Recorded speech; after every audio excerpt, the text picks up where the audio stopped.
one thing I do want to say is, watching him walk off like that, isn't it interesting that Piers Morgan can walk away from a slightly uncomfortable situation, but Prince Harry and Duchess Meghan cannot walk away from more than a slightly uncomfortable situation, but a situation that put her mental health and her life at risk, and really the life of their child, because he didn't receive protection from the royal family. I thought that was quite interesting of Piers. But the other thing is, I don't think there's any perfect time to tell your truth. And so those that are criticizing Prince Harry and Duchess Meghan for somehow telling their truth at an inopportune time, I don't really actually understand that. And the reason would be that I believe that Piers is all up in a bunch.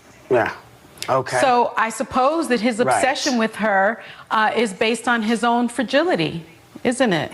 Greetings, pop culture enthusiasts, and welcome to your trusted source of cultural critique and analysis, the Sussex Ambassador channel. Today, we're exploring Piers Morgan's controversial actions and remarks about Meghan Markle and Prince Harry. Stay tuned as we delve into the intriguing world of Piers Morgan's fragility, as pointed out by Sunny Hostin.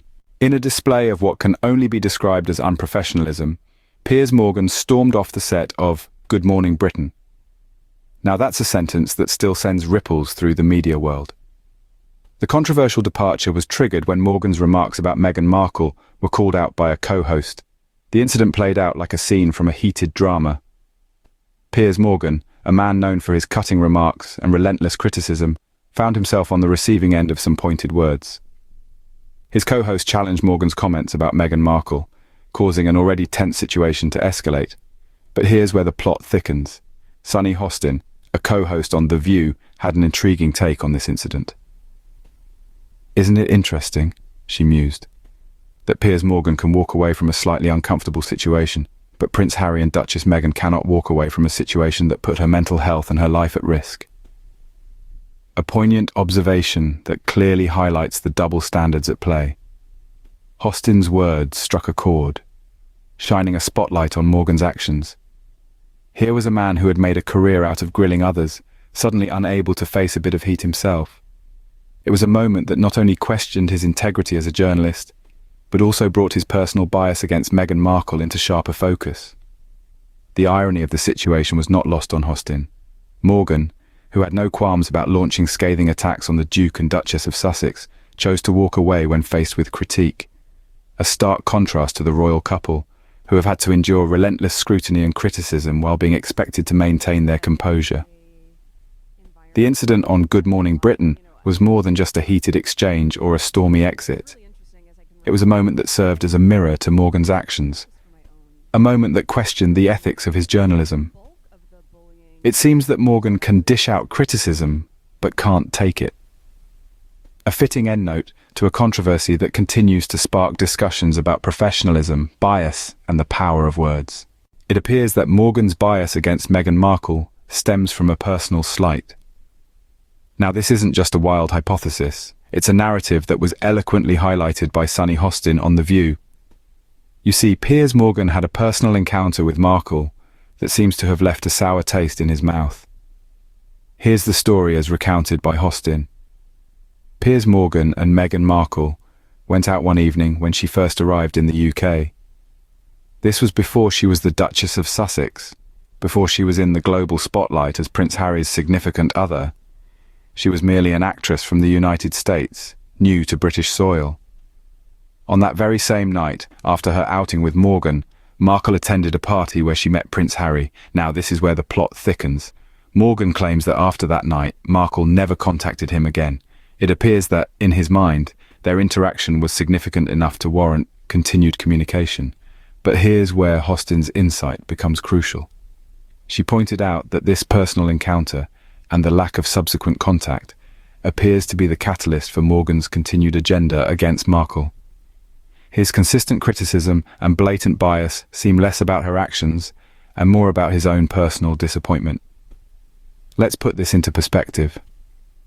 Morgan is upset because Markle, a woman he barely knew, didn't keep in touch after their brief encounter. This is the same Markle who was navigating a new life, a new country, and a new relationship with one of the most famous men in the world. So, what does this tell us about Morgan? Well, it seems he's taken this personal slight and allowed it to cloud his professional judgment.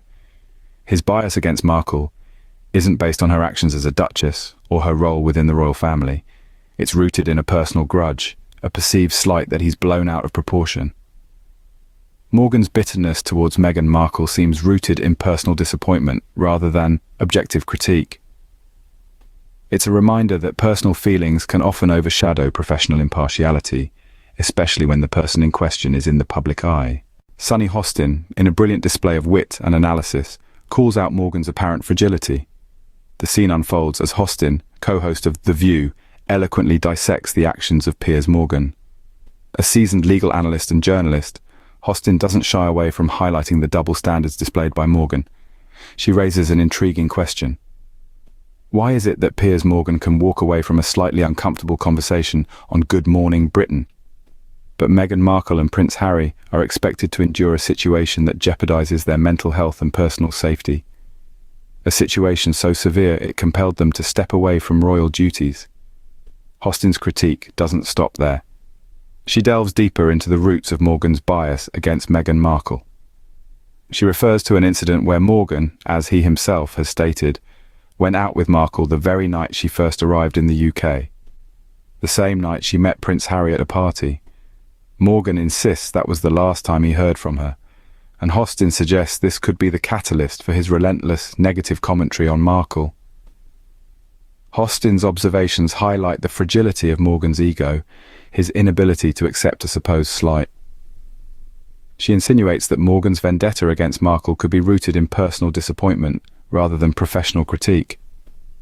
Sunny Hostin's analysis is not just a critique of Meghan's actions, but a defense of Meghan Markle and Prince Harry.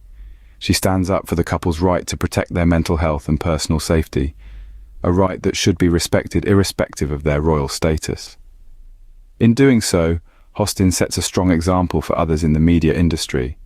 She shows that media personalities like Meghan should be held accountable for their actions, especially when their commentary can have far-reaching impacts on individuals' lives. Hostin's critique of Meghan is a shining example of holding media personalities accountable for their actions. Meghan's actions and remarks have wider implications beyond his personal grievances. As a media personality with a significant platform, his words and actions carry weight.